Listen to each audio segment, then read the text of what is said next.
Alright, so if you clicked on this video, you're probably thinking about joining a collective. Being in a collective definitely has a lot of positives, but also a decent amount of negatives, so we're going to go through it and see if that is the right decision for you. The first pro of being in a collective, and arguably the biggest pro, is you are surrounded by people that want it really bad, bro. Like, of course, this is assuming that you're in a collective that wants to grind it the fuck out and be on stage and do all the cool shit. So being around those people is a huge positive, and it makes it harder to procrastinate and overthink and just slow down, because if everybody else around you is fucking on go 24/7, you're gonna try your best to be as well. And of course, you can achieve this without being in a collective, but I don't know, man. Like, having a brand, having a name to a bunch of people, having merch that, you know, hits a bunch of people at once, it's just something different, right? It's a whole on brand, you know what I'm saying? The next pro is if you're in a group, everybody's doing promo towards the same thing, basically. If you're solo, you might only have one person really doing the marketing, and that's probably you, I'm not gonna lie.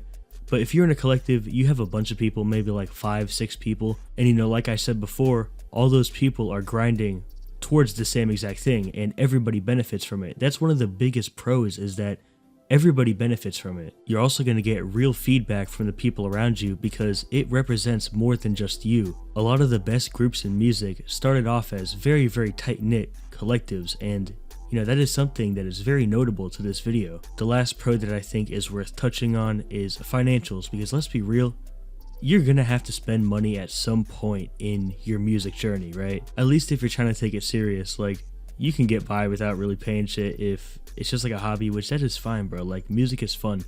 But if it gets to the point where you gotta go on, you know, a small tour maybe, get real music videos done, get real studio time, that shit adds up, you know what I mean? Alright, so by now, you might be thinking, what are the downsides? What could possibly change my mind about joining a collective? This shit sounds awesome. But hey, let's go. The first negative we have here is different visions between members. As much as people say you are the people that you hang around, that doesn't mean that you are them. People have different visions, people have different goals, different work ethics, priorities, etc, etc. People want different things, people want different sounds. It is extremely hard to find a few people that want the exact same thing as you. A few minutes ago, I talked about how one of the pros could be financials, but it could also be a huge fucking downside, bro. A lot of people think that you shouldn't do business with your friends, and this is exactly what you are doing if you are in a collective, and you know, you should be friends with these people. I guess my advice here is make sure that you have the revenue split set up pretty well before you really go for it. You know, get the splits all checked out, make sure everything is chill, and hopefully it'll be good. Another downside is being overshadowed by this collective / brand than your own music. You could potentially be boxed into a sound that you really don't like anymore just because that's what the group makes. There are some people that can get past this though. Like, there are some collectives where people in it do have different sounds, but at the same time, if somebody wants to truly change everything about their sound, their imagery, just everything, they do usually leave the group and pursue it all solo. The next downside is slow decision making.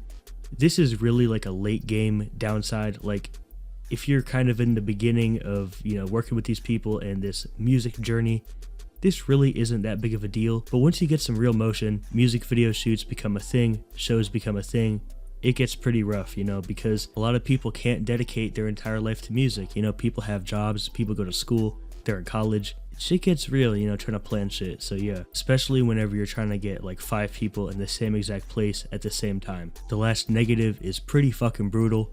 Opportunities will not be the same in a collective. Now, I'm not saying this is bound to happen or this is going to happen 100%, but usually in a group like this, 1 or 2 people really blow up. They have that hit song that pops the fuck off on social media. They have that beat placement that just pops off. Somebody edits a music video for somebody way bigger, and it might take a few years for the other people in the group to see that same success. I really do think the moral to all this is that doing business with your friends is great, but it could also cause a lot of negative stuff to happen. I think I said that was the last thing, but this is actually the last thing right here. When you're in a collective, you are basically co-signing everything that the other people in the group do. If somebody does something fucked up, if somebody disses somebody, you may lose opportunities, even though you're just in the crossfire. Alright, so look, an underground rap collective works best whenever there's mutual respect, there's constant communication, long-term goals are clear, and everybody is open. If you're someone who thrives on collaboration, a collective can be very beneficial and extremely powerful. But if you want to be independent, then maybe a collective isn't for you. It really just depends on what you want and the type of person that you are. I already know the comments are going to be crazy on this video, so look, if music is just a hobby for you, like genuinely don't watch this video, this shit is not for you. I'm going to say some controversial shit in this, so if you're not open-minded, this is not for you once again. This video is to help serious artists avoid one of the biggest mistakes while releasing music, and like this shit is so serious that so many different artists lose passion after making this mistake. So hey, quick disclaimer, I think we got it, we're good. Making an album if you have 0 fans is one of the worst decisions that you can do as an artist. And it's not because albums are bad, trust me, I love albums, but if you have 0 fans, they are a huge investment of your time and they usually have 0 payoff. If you're a new artist and you're trying to make an album that sounds really good, it will most likely take you weeks, potentially even months. Promotion windows with albums are very short as well, so overall, it's just not a good idea. If you actually are serious about making music, don't take months to make 15 songs that maybe 10 or 20 people will hear. And I already know there's going to be that one comment that says, I would be fucking pleased with having 20 listeners on an album. My response to that would be, like, do it and try it out. Like, on some real shit, it hurts, bro. Like, I am surrounded by people that have gone through it. If you want music to be your life, spending months on something that does not do anything and does not move you forward does not feel good. But on some real shit, the danger really isn't the flop. The danger is what you will do after you drop that album. 99% of the time, you will burn out after it because that is like literally how burnout works. Burnout happens because there's a lack of reward for the work that you put in. Like, it is literally some psychology shit. You will lose motivation. You will potentially lose passion, and you know, in reality, it's just a lot of time that could go to other things. And I'm gonna say some like kind of deep shit here.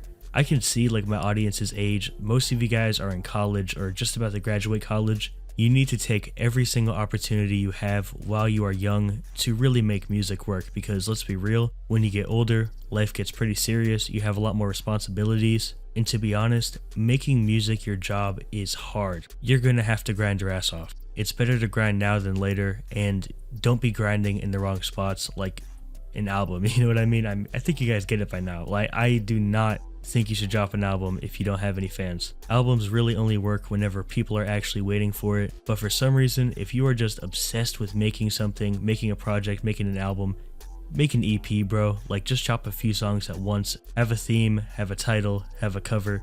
You can literally replicate all the great things about an album without any of the downsides. Alright, so for the past few months, a lot of people have been talking about sounds in the underground. You know, people saying things like Rage is dead or Jerk is dying, just a bunch of different things. And look, if you're an artist and you want to make Jerk or you want to make Rage or you want to make whatever you want, you 100% should. Because the thing is, whenever people say like, oh, Rage is dying, Rage is dead, they do not reflect, they do not represent like the average fan of music. The people saying that Rage is dead have listened to more Rage than like 99% of the population, so of course they're going to be tired of it because they've just listened to it way too much. Yeat still packs arenas, Ken Carson still packs arenas. Early Life Crisis was a Rage album and it still did 7.2 million streams in the first 24 hours. Whenever somebody says a genre is dead or a genre doesn't work anymore and you can't go up off of it, don't take it seriously. Like, if you want to make that genre, just do it. I promise you, like, the average person really does not think that deep into the mechanics of how a sound goes up and dies. Like, I promise, your potential fans don't follow genre cycles. If they find a song and they like it, they follow you, they listen to it, they put it in your playlist.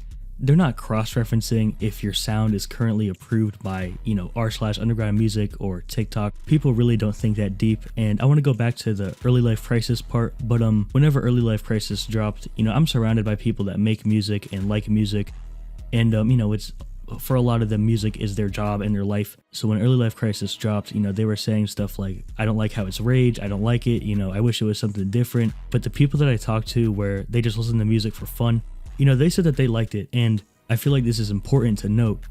don't make music for other artists. Don't make music for, promo pages. Don't do that. Make music for, well, first, of course, you make music that you like. Make music for you first, but make music for like the fans. Even if you don't have like a crazy amount, make them for potential fans and your fans. Don't try to optimize your music so that other artists will like it. They don't represent the underground. Long story short, just make what you like. A good song with a quote-unquote dead genre will outperform a mid song that is trend chasing, so just do what you want to do.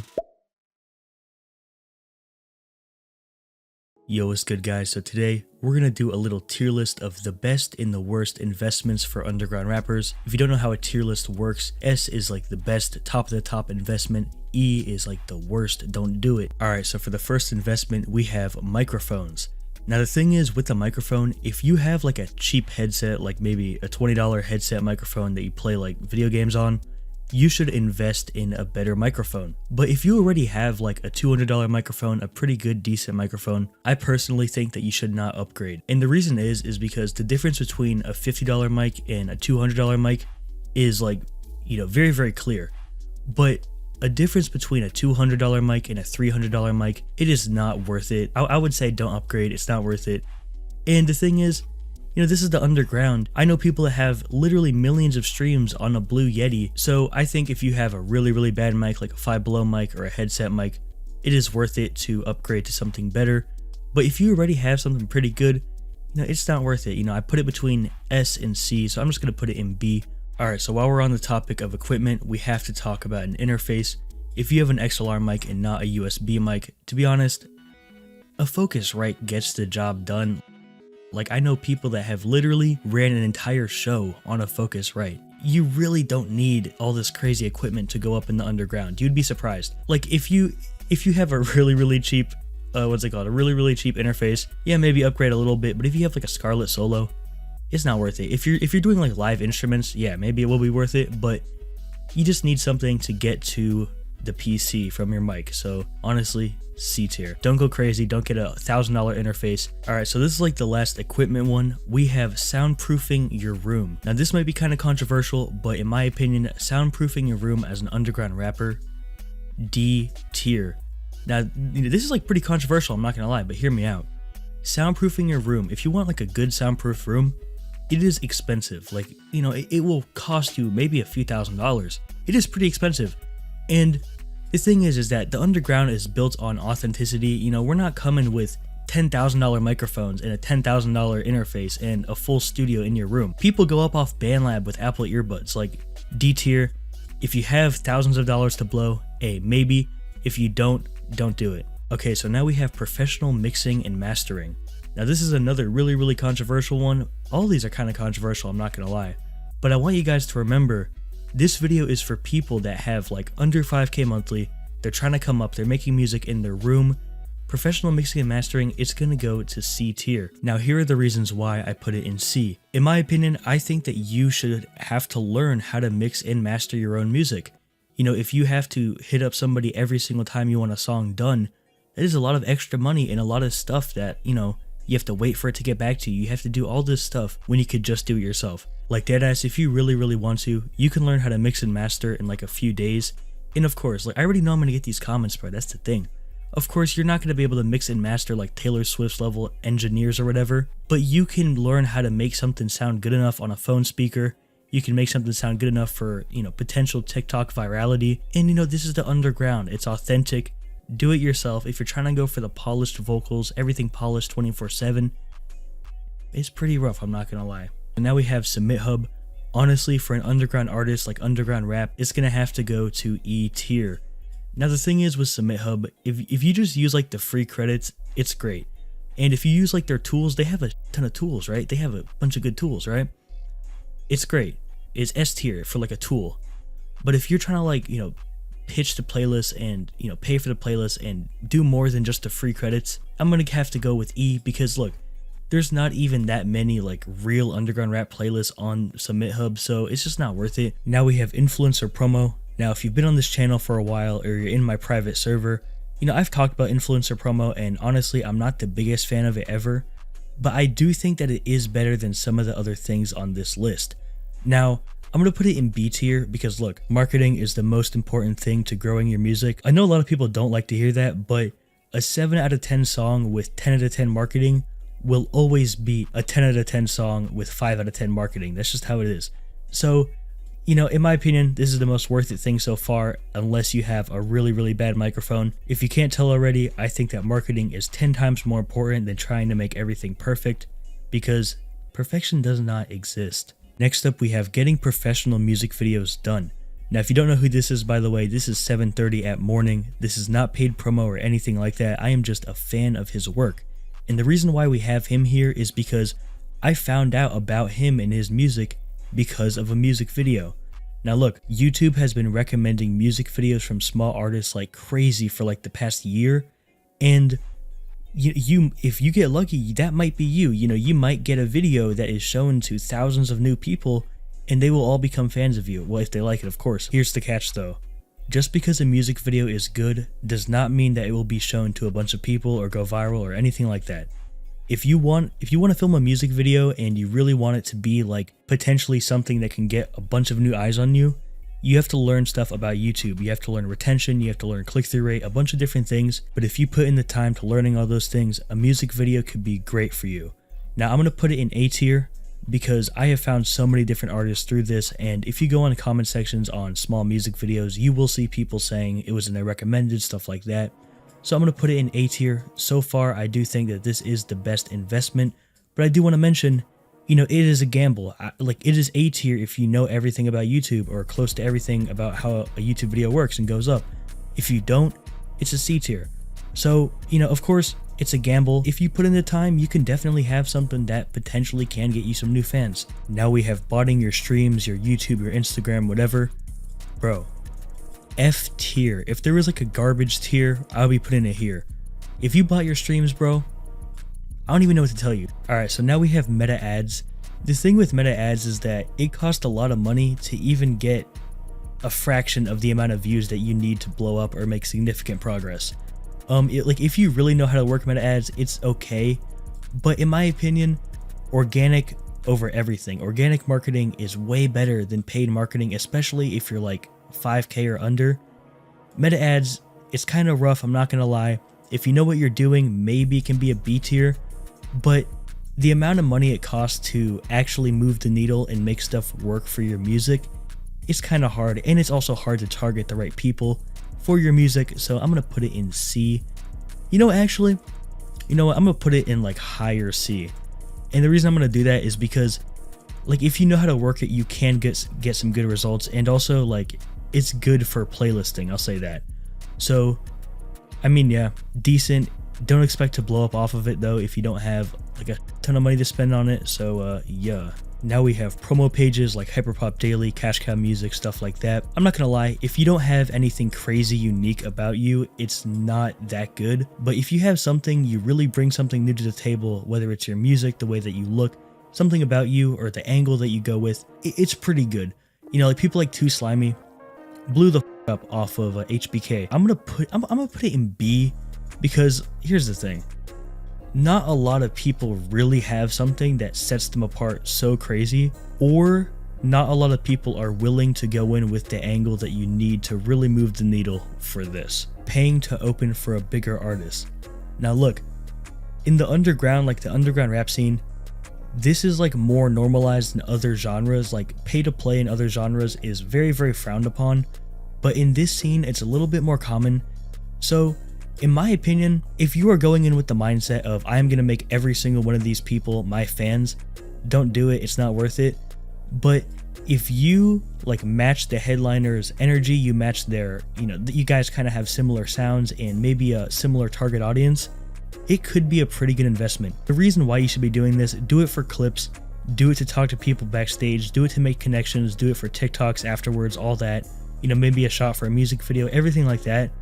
Instagram story, but don't expect to come out with 300 new fans if you play to 300 people. Investment here, I'm gonna go with, I don't know, hold on, I gotta really think about this. I'll put it higher C. You know, I'm gonna put it right in the middle, in between B and C. It really depends on what you want, what you're like, all that. Now we have paying for a feature from a bigger artist. Honestly, it depends on a few different factors. Like if you are getting a feature just because they are a big artist, it's probably like D tier. But if you match their sound and you guys have a similar fan base, it can be a pretty good investment. It really depends, and this is definitely kind of like a delayed gratification type of thing. If you get a feature, you're not going to blow up immediately, but if you still like move the needle in other places and you get some clout in the underground, people will look back and be like, damn, he had a feature with blank and they were making music a long time ago. I'm just going to put it in B tier, but yeah, it really depends. And this is the thing. I want to point this out real quick. Every single thing on this list that's like marketing related, it really depends how much you really want to understand and how much work you really want to put into it. If you film a bad music video and you don't understand anything about YouTube, a music video is an E tier thing, you know what I mean? If you don't understand anything about meta ads, it is an E tier thing. A feature, if you don't understand how features work and how the underground economy works, it's not worth it. So every single thing on here, put time into it, do your research before, because like paid promo for one artist could be an S tier, but for you it could be an E. So you really got to put in the time, see what works for you, man, and A. A lot of underground artists have this belief that if you are making good music, then you will blow up no matter what and you are destined for it. But if you've been making music for a while, you most likely know that that isn't true. If you've been going for 2 years, maybe 3 years, it gets rough whenever you have really, really good work, but it's still not getting the attention that you want it to or you think it deserves, whatever. And then you go to Google and you search up how to get more plays, how do I get more monthly listeners, all that. And then Google says you have to market your music, you have to make TikToks, Instagram posts, all that good stuff that you probably don't want to do. There's this idea that if you have good music, then everything comes with it, but it really doesn't. You have to do so much external stuff besides just making music. And a lot of the stuff isn't fun, it's not fun like making the music, and this is where a lot of people stop. Like there's so many people on Reddit or on Quora, just like random fucking forums, there's thousands of people saying that they wish that they could just make music and not have to do promo or marketing or anything like that. But this is really where the gap is. Like if you are willing to put in the work for promo and for marketing and all the things that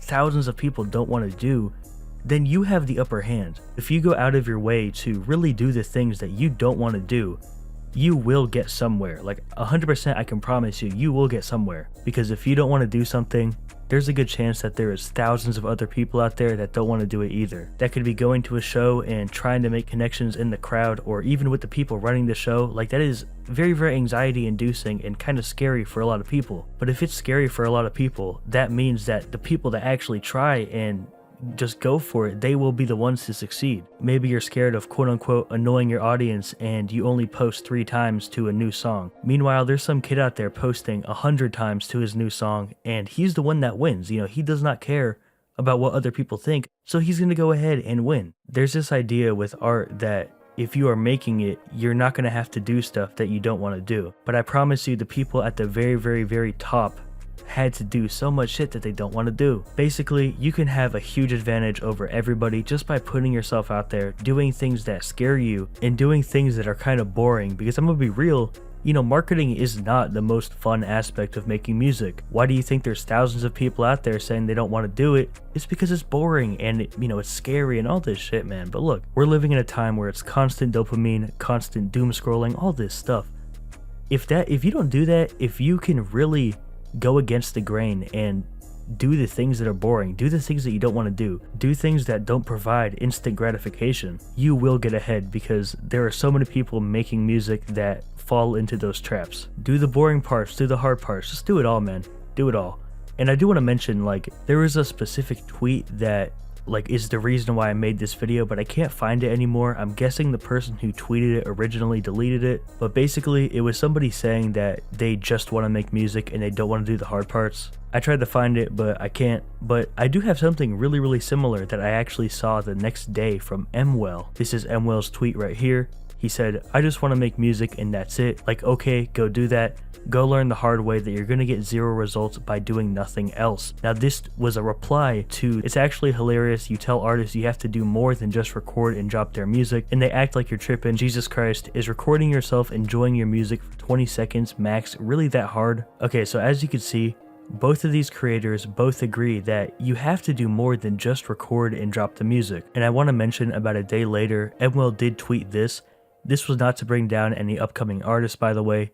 We know it's not easy putting outside work and going the extra mile from what you only want to do, which is just make music. The reality is life doesn't work like that, lol. Working towards your dream is not supposed to be easy and smooth. It's not going to be the most smooth ride of all time. It's not going to be easy. And isn't that the whole point of growing in music? Like, if it was easy and everybody could have 100K monthly, wouldn't it kind of lose its value a little bit? Having 100K or whatever milestone you want to have is only an achievement because it's hard. There's no participation trophies in music. We're living in a time where you can go the extra mile just by sitting in your room and recording a video. Like, dead ass. You can do it, bro. I know people might be kind of demotivated hearing this, that the music won't carry you, but you can do it. You know, the come up is hard. And this is like super duper off topic, but the second that you start to have real eyes on you and people actually caring about what you are putting out and what you're doing, you kind of start to miss the come up in a way. Deadass, embrace the come up. Embrace the times where you can do anything. You can experiment with nobody watching. It's great, man. It's awesome. So do the hard parts. Don't be afraid. Do the stuff that you don't want to do because other people don't want to do it either. And embrace the come up. You know, what a beautiful message. Alright, so if you're an underground rapper, this is probably one of the most important videos you're ever going to watch if you actually do want to go up in the underground. And this video isn't to just get views. I'm not trying to just get views here or get clout or subscribers, anything like that. I am actually doing the things that I'm talking about. A lot of people that make these videos can't show numbers. They can't actually do this because they're just trying to get some clout, you know what I mean? This shit is legit. If you lock in, you will be up. Well, I mean, if you put the work, we'll get to that. But look, 70,000 streams on Spotify in the last 90 days, 13,000 on Apple Music the last 90 days, and then in the last 90 days on SoundCloud, 52,000. Altogether, that is 134,136 streams in the last 90 days. Now I want to point out real quick, I did these numbers with 0 paid promo, 0 luck, 0 connections, and I was also making YouTube videos, making beats, running a private server, and living my normal life throughout all of this. And I put this up here because look, these are the main limiting beliefs for artists. You know, a lot of people think that you need an insane amount of money to spend on paid promo, but you don't. People think it's all just luck. It's not luck, I can tell you that. People think it's all connections. 0 connections used. Also, I feel like I have to say this because this is like some needed context right here. A few months ago, I decided to speedrun the underground, and the rules for that speedrun was I can't use any paid promo, no connections, no existing platforms, and all that. Now, I actually documented every single move that I made during that speedrun in my private server. Basically, in the server, there's hours of content of me testing things and trying out methods and just really trying to make shit happen, if you know what I mean. So if you want to see like what I actually did and every single move that I made, then go check out the server. But if you just want to see methods that work, I am still leaking shit in this video. We're really doing this shit. Arguably one of the biggest things that separates a winning artist and an artist that never gets off the ground is their mindset. And I know it sounds so cliche, but just hear me out for a second. If you have this mindset that it's all just luck and your music is bad and you're not in control and just all this stuff, if you think that you can't play a part in your music, then you will never go up. So this is why I put like all the limiting beliefs here. These are like the main things that you need to get over if you do have a quote unquote bad mindset. Realize that you don't need to have a crazy amount of connections or a crazy amount of money or an insane luck just to get off the ground. Because you don't. If you can realize that, that's enough. And one more thing that I want to say is that like this shit is hard. It's not like you're gonna watch this video and next week you will blow up. That's not how it works. This shit is hard. You're gonna fail. You're gonna flop over and over and over. But you gotta push through. The only way to really make this shit work is if you push through. I pushed through. My friends push through. I don't want to out anybody, but people push through. That's how you do it. If you give up when something is hard, it's not for you.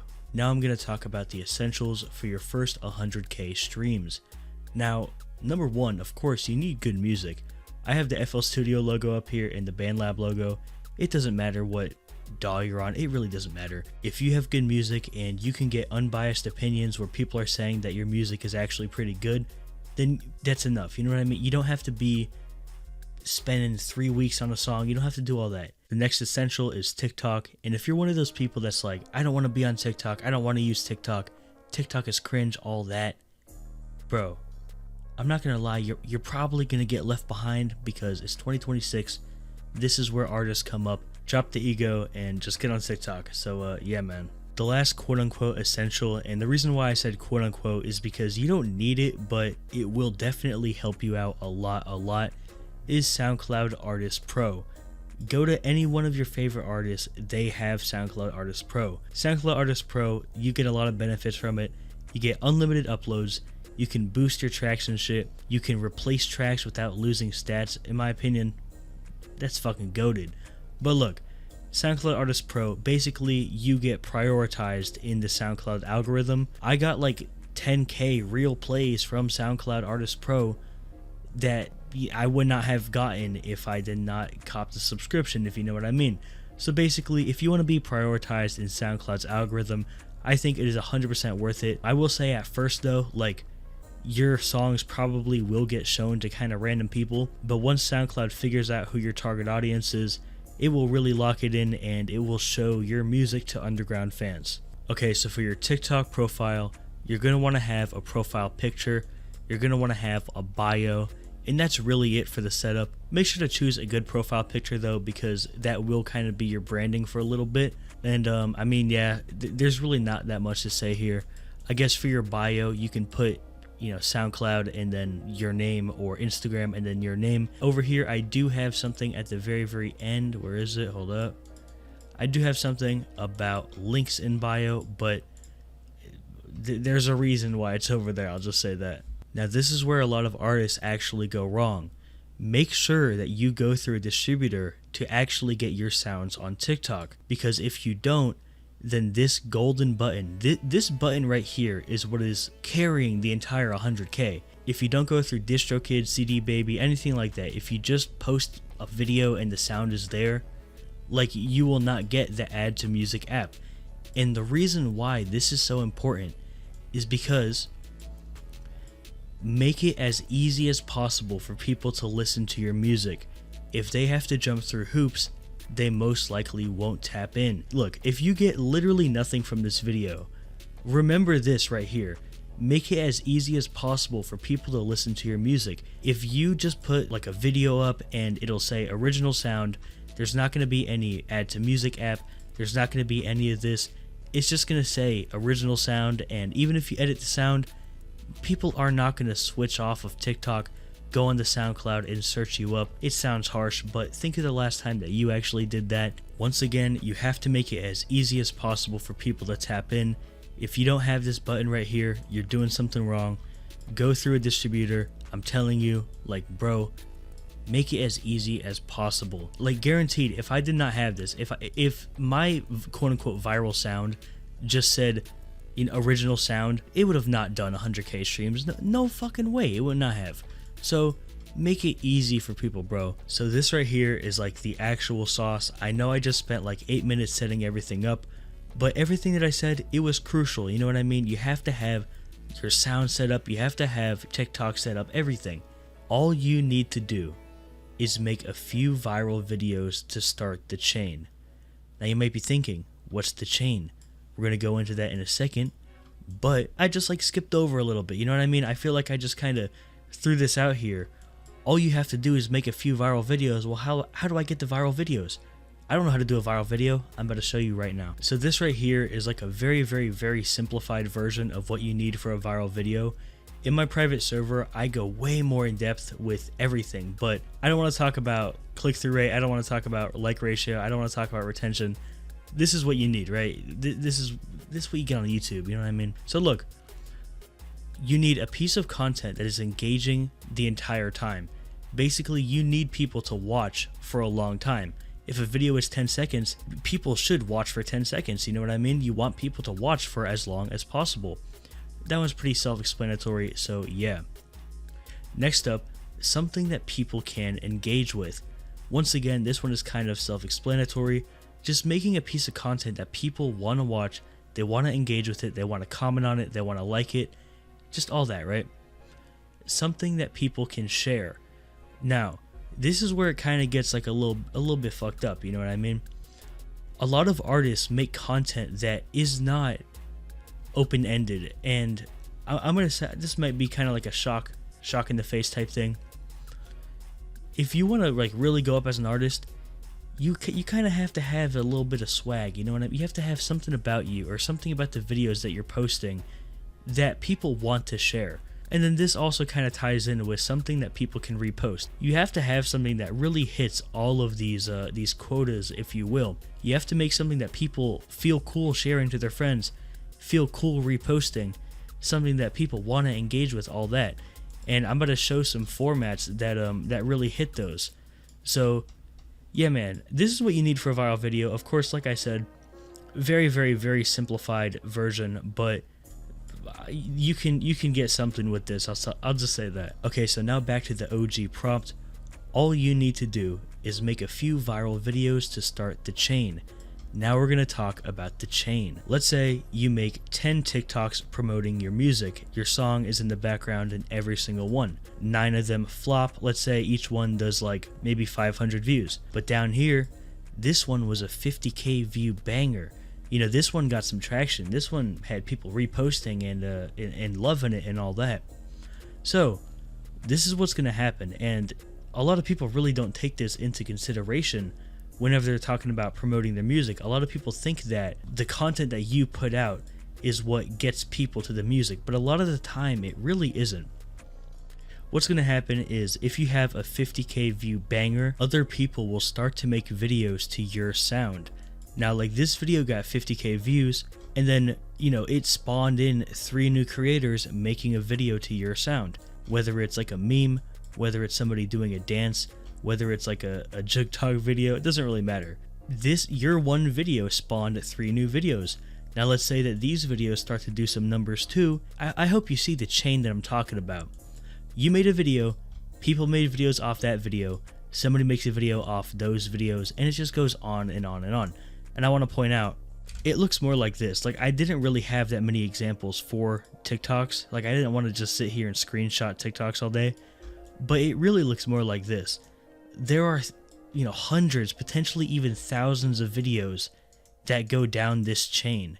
This is just how it is. And the thing is that there is one common variable in every single one of these videos. Your sound is in the background.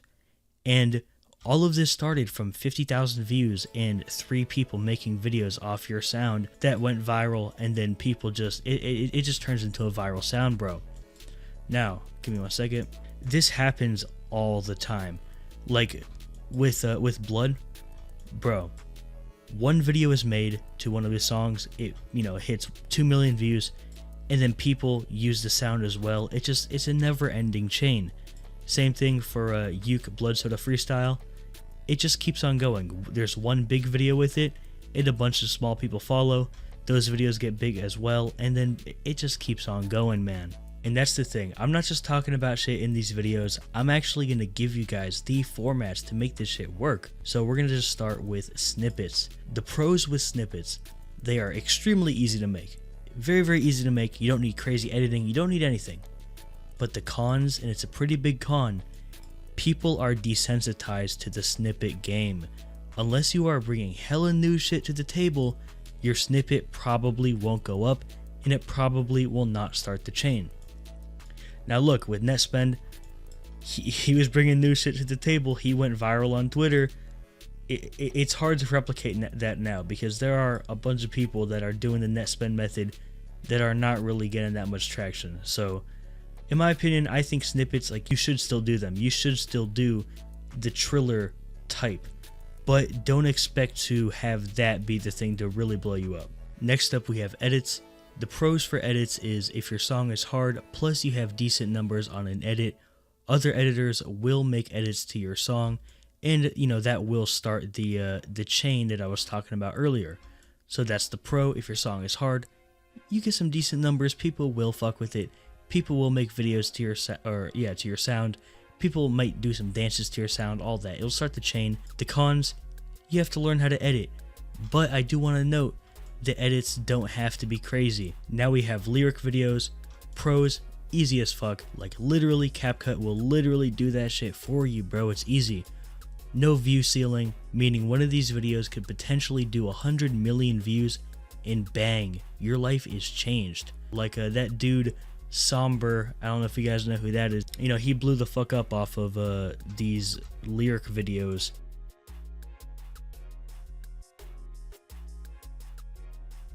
Meme videos and like Jug Talk videos and all that. Pros, once again, extremely easy. Cons, this type of video is less focused on music, so the music has to be great to start the chain. And I want to point this out real quick. Every single one of these formats is like based in the music. It is all music related. Snippets, the entire thing is music. With an edit, what's an edit without music, right? The music has to be good for an edit to work. Lyric videos, literally it's about the music. With this, it's kind of, it's not really about the music, you know what I mean? It's more about the text on screen. With an edit, the music is like 50% of the selling point. With the lyric videos, the music is 100% of the selling point. With these, it's like maybe 5% of the selling point, maybe even less than that. Now I'm going to talk about links in your TikTok bio. If you have over 1K followers, add a link to your bio. If you don't have one, or over 1K, I really don't know what to say, but I guess grind to 1K, because having a link in your bio, very, very, very beneficial.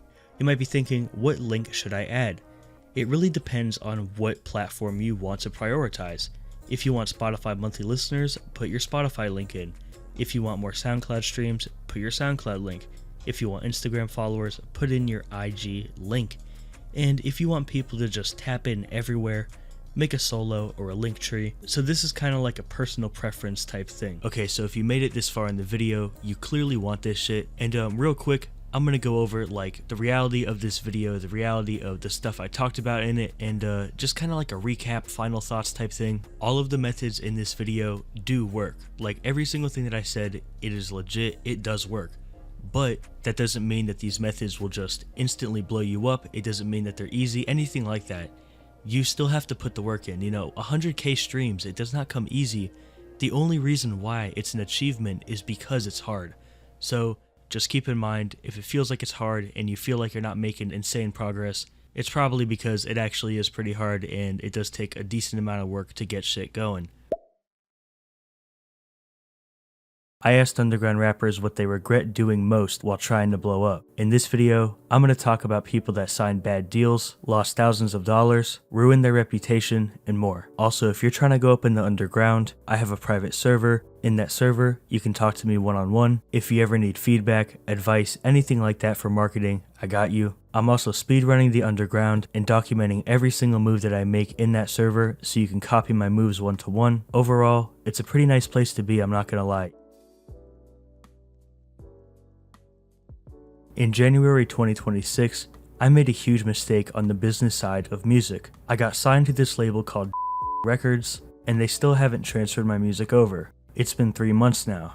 They also promised me a $3,000 advance, which I never got.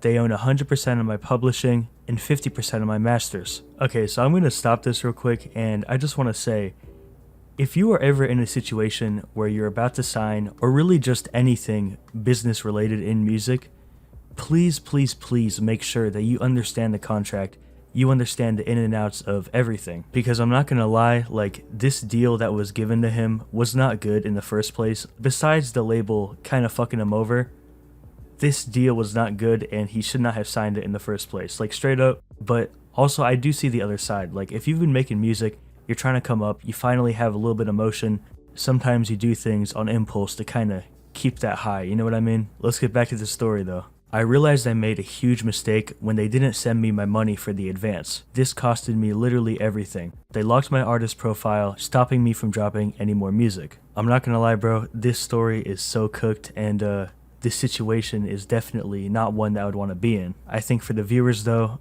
take this as a lesson to really understand the contracts. Don't just sign blindly. Do your research, maybe even go to an entertainment lawyer. They know more about this than me and you, so I mean, yeah, stay safe, guys. I mean, this industry, you know, it has its highs for sure, but the lows can be really, really low as well. I mean, this artist basically gave away his music for $2,500 that he never even got. At the very start of my career, me and my homie had chances and opportunities to work with some real people, artists that were way bigger than us. I only had 5 to 10 monthly listeners at the time.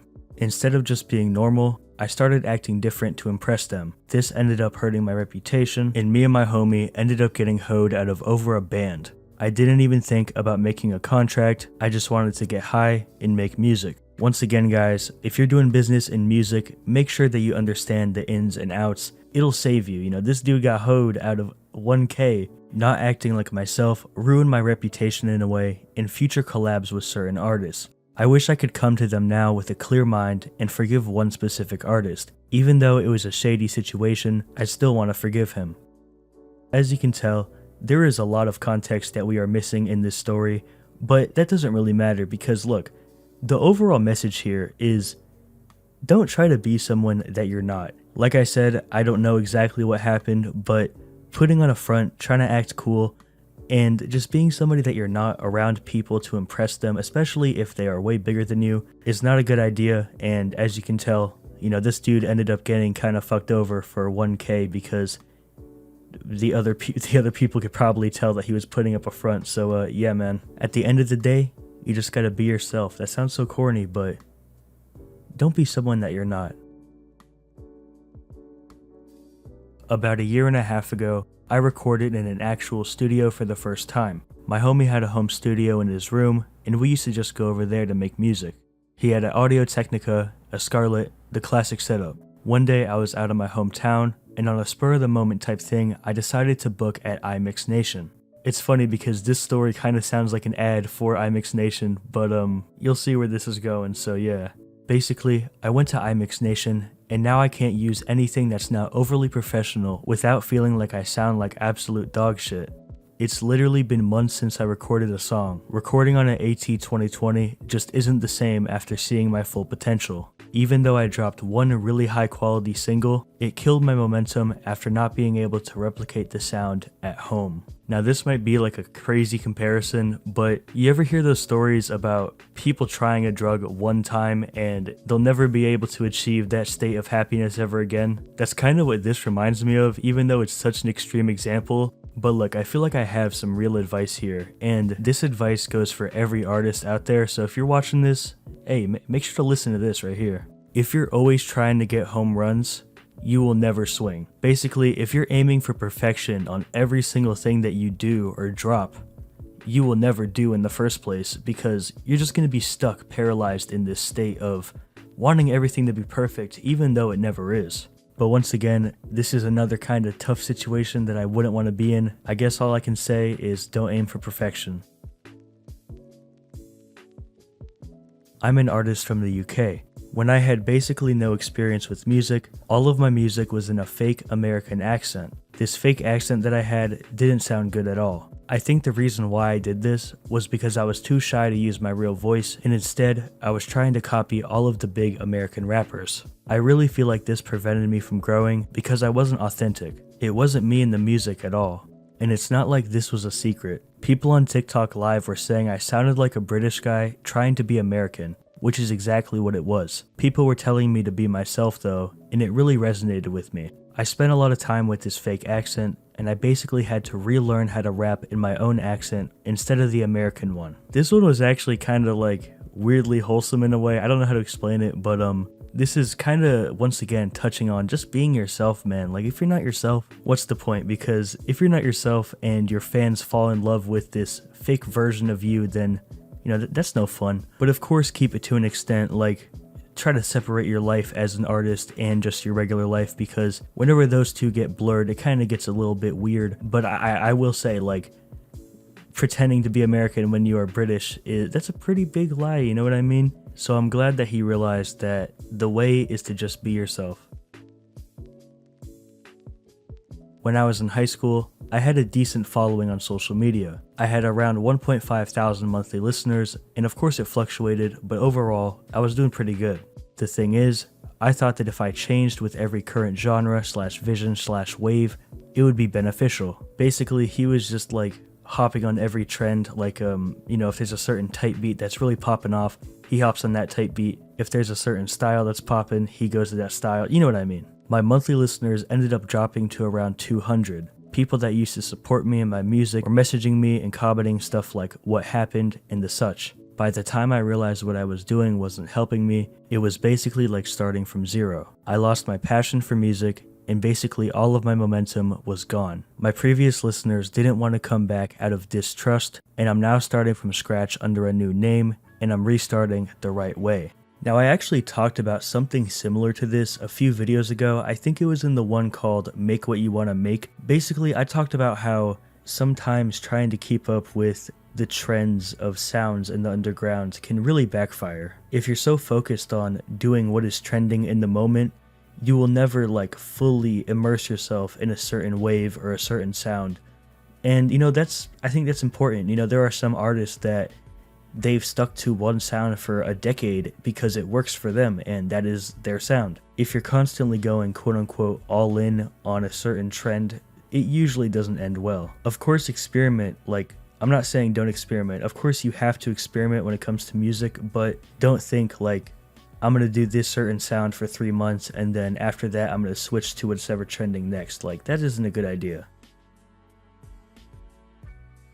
This next story is a super short one, but it's kind of funny and it has a lesson, and you can learn something from it, right? When I was just starting out in music and knew nothing about promo, I used to spam people's DMs with links. I realized I made a mistake when people started spamming me with links, and then I realized how annoying it was. This is actually so funny because I'm sure you can see like the irony here. Most people started ignoring me, so it kind of messed up my reputation. If I could go back in time, I wish I made them want to listen and not force them to. But to be honest, this is like an underground artist's rite of passage. Don't feel bad about it, man. Like, I'm telling you, everybody has done this at least once. It doesn't matter. People get over it. If you couldn't tell by now, I have not been saying any names, I haven't been saying any ats. This video has been 100% anonymous, but I feel like if I said who this was, you guys might know who this is, possibly, maybe.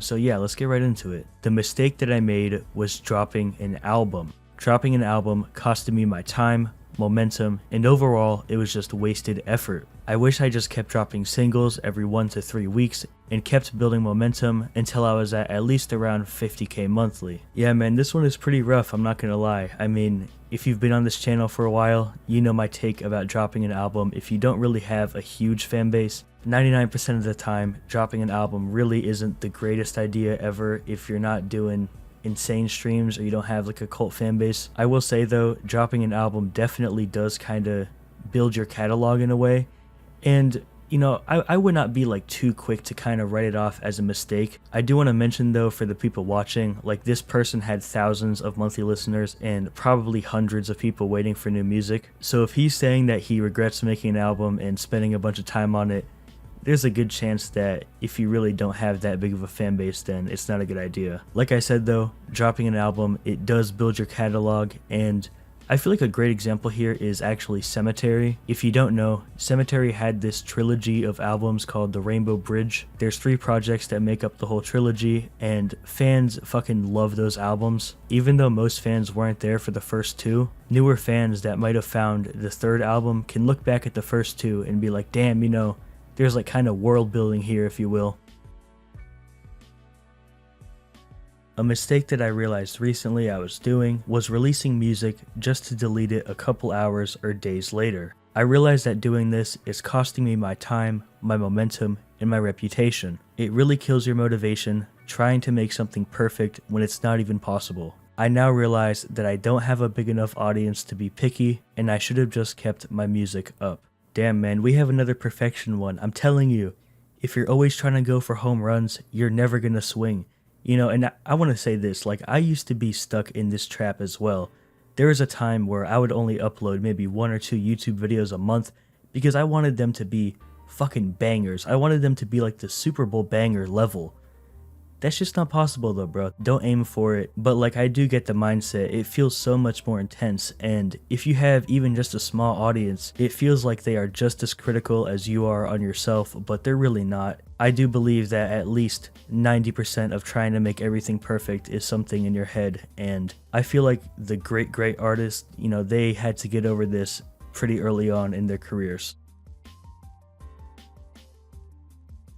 One of the mistakes I made early in my career was not honing in on my sound. I was way too focused on blowing up, and yeah, that could be a mistake. Basically, I was too focused on trying to get somewhere where I'm not supposed to be at right now. I was buying hella promo, even when my sound wasn't really there. I was also on BandLab at the time. Real quick, I just want to say, hey, there's nothing wrong with BandLab, you know, there's nothing wrong with it. There has been a decent amount of hits made on that app. It's fucking golden. I started on BandLab. That's just how it is, bro. Is FL Studio better? Of course, no debate, but if you can't get on FL, BandLab can do, and a lot of people make it work, so yeah, man.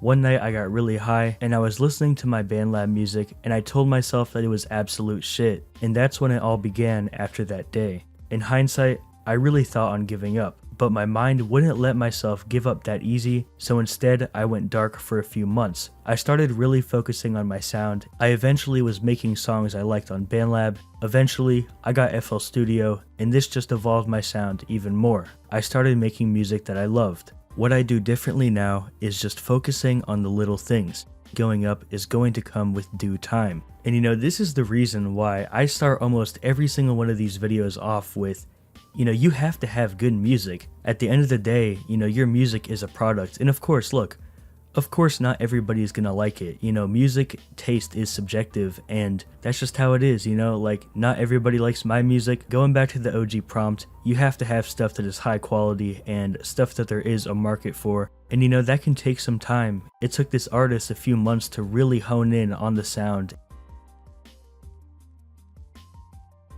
When I had around 30 monthly listeners, I was doing overly shitty promo, and I didn't have a plan for music during the year. I wasn't setting goals for myself. Whenever I sat down and studied my analytics and got advice from industry people who are doing it right, I really realized that I made a mistake and I should put more time into promo, and also figure out what works.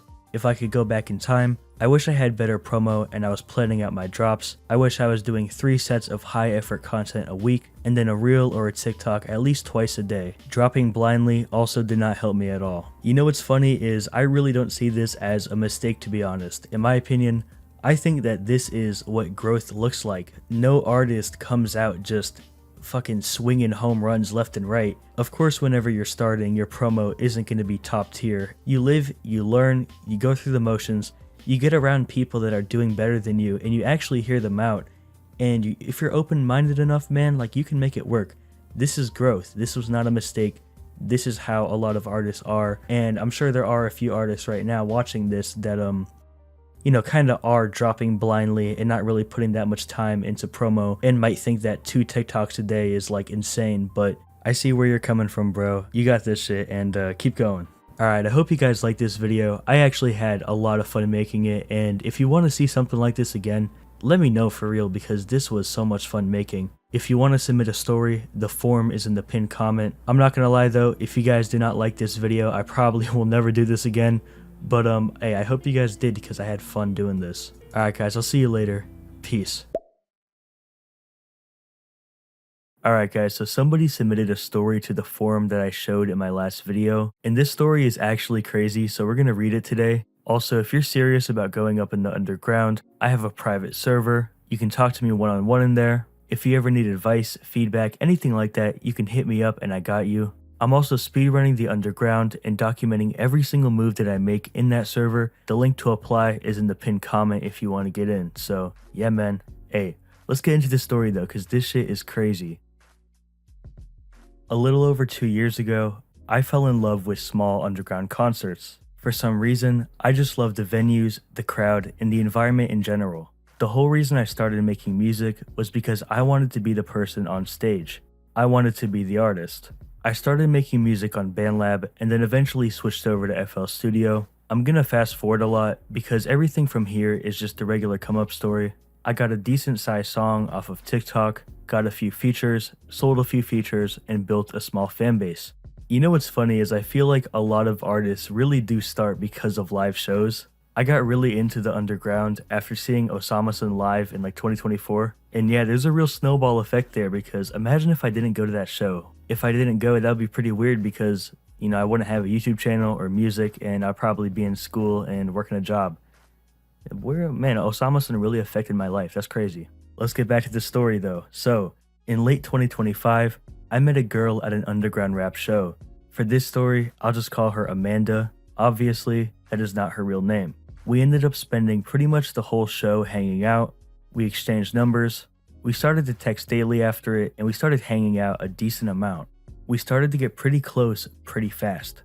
There was definitely mutual interest, but we were only close for a few weeks before the event I'm about to explain happened. We were never even that serious, which only makes this situation even cringier. I had around 15,000 monthly listeners at the time all of this shit went down. Anyways, I got the chance to perform for the first time ever. Of course, I wasn't headlining, but I was opening for a well-known artist. I'm not going to say his name, but I can guarantee everybody in your audience knows him. The idea of performing for the first time was super exciting, but also terrifying. At least it was for me. Before I had some motion, performing live was seen as just a cool dream. Deep down, I think I thought I would never actually do it or get the chance to. But when I actually got the chance to lock in a slot on a lineup, it was like holy shit. I'm a pretty anxious person in general, if you can't tell, lol. I tried my best not to worry about it until the day of the show got closer. A few days before the day of the show, I started to actually get kinda excited. I didn't mention this, but I told Amanda about this show right after it got locked in. I asked her if she wanted to go with me on impulse, and she said yes. On the day of the concert, I picked her up and we drove to the venue. The vibes were great, and we were both pretty excited. We got to the venue, and it was actually pretty nice. It wasn't huge or anything, but it was cool. I'm sitting backstage with Amanda, and I'm excited, but I'm also super nervous. There was a lot of artists on the lineup, so there was a lot of people backstage. I was talking to the other artists, and they were passing around a huge joint. Real quick, I just want to say, I talked to this person in DMs, and they mentioned that it was a raw challenge cone, if you guys know what that is. I'm sure a decent amount of you guys know what that is, but hey, that's crazy, bro. The other rappers asked me if I wanted to hit it, and I declined at first. I thought if I hit it, I would get paranoid while performing and green out. Right after I declined it though, I folded and I changed my mind and just hit it.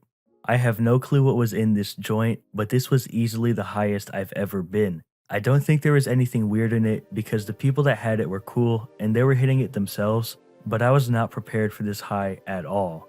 Maybe I'm just used to smoking mid, I honestly have no clue. Instantly, I feel this wave of anxiety go over me. I think I was acting normal on the outside, but inside I was freaking out. I was fully greening out and all the excitement that I had vanished and turned into anxiety. I'm about to walk on stage and my heart is pounding. My song starts playing and the 808s are deadass making my whole body shake. This shit actually sounds like a fucking nightmare. Damn, this does not seem like a good situation at all. And like these shows are so loud, bro. That's one thing that I'm not loving about underground shows is that it's just so fucking loud, dude. This is super off topic, but me and my friend went to this show. This was like 2 years ago. Me and my friend went to this show and he had like this old Android and the speakers in the venue literally broke his phone, and I think he actually had to get a new phone. I'm not 100% sure. They gotta turn it down a little bit. I'm not gonna lie, bro. I don't even know how to explain it, but this honestly felt more like a bad trip. The combination of the anxiety plus being this faded was way too much. I walk on stage and instantly it was sensory overload. There was also a small side stage and a curtain where Amanda was watching me walk up on the stage. The performance for my first song wasn't good at all. Since I was the opener, people weren't really into it, and a lot of people were just standing there bobbing their heads, talking to their friends, etc. After the first song though, it did get better. I think some people in the crowd realized that I was kinda struggling, so they turned up harder to show that they cared. Shout out to them, that's real love right there. They were the ones that helped me hold it all together. It was definitely still pretty awkward though, and I feel like having Amanda there didn't help at all. I liked her, and it really felt like I was performing for her instead of the crowd. To be honest, my set wasn't like a disaster though, it wasn't that bad. Yeah, my movements were weird due to greening out. It was overall just awkward because it was my first show. There's a few small audio problems like feedback on the mic after putting it too close to a speaker, but it could have been so much worse because of the state that I was in. When I finally got off stage, it felt like I just did the impossible. It felt good powering through, but also I know that my set wasn't that great. I went backstage and chilled for the rest of the night, and I was just happy that I faced my fear. But something was different now with me and Amanda. While we were in the car on the way home, Amanda was just acting weird, not talking very much, and just acting off. In the moment, I just wrote it off as maybe she's tired because it was like 1 AM and I was pretty tired as well. About a week after the show, me and her basically stopped talking. I don't know what it was 100% that made us stop talking, but everything was fine before I went on stage. The whole vibe was different after I got off. And just so you guys know, I did try to keep in contact. It's not like I was playing games. I don't know if it's because she was expecting a huge show with hundreds of people, if it's because my performance was like a 5 out of 10 at best, or if it's something totally unrelated. I'm not gonna lie, I did hype this event up to her before all of this happened. I was trying to be cool and act all big, but getting to the venue to see 50 people in the crowd for my set might have been a curveball. Like I said though, it could have been totally unrelated to the concert. For all I know, her ex could have texted her during my set. Fuck, bro. Okay guys, so this right here, this is gonna get crazy. Let's keep on going, but I don't even know what to say. This right here is what makes me think that it was related to the show. One day, I checked her reposts on TikTok, and she reposted this video right here. Okay, so he actually linked the TikTok, so I'm gonna play it right now. Sadly, the song is copyrighted, so I can't play that, but I'll put in a good, I'll substitute it for something else, I guess.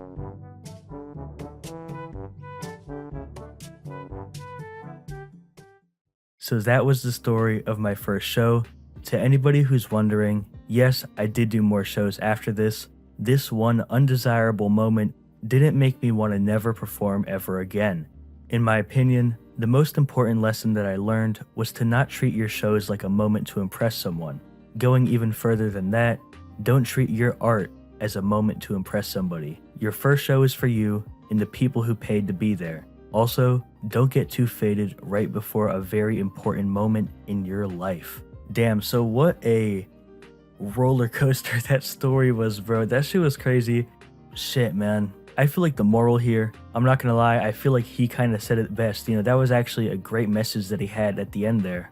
I am actually kind of wondering though, and I feel like everybody is a little bit, what was it that made Amanda switch up and kind of pull back? But look, man, this channel is about music advice. It's not really about relationship advice and all that. So we're not gonna be over here theorizing about what made her lose interest. But I don't know, bro. Look, if there's any upcoming artists that are watching this, and I'm guessing that's a lot of you, take this as a lesson. Do the music for you. Don't do it to try to impress people. Also, I do want to say real quick, if you want to submit a story, do it like this dude, because this shit was very entertaining. It was well written and it was detailed. It was really, really detailed. I fucked with that. So if you want to be featured, maybe even get a dedicated video, be really detailed in your story, I guess. So yeah, man, if you want to submit a story, it's in the pinned comment. I think that's pretty much it. Hey, I'm glad you guys liked the last video where I talked about stories, because that shit was so much fun to make, bro. So I'll see you guys later. Peace. Stay safe, y'all.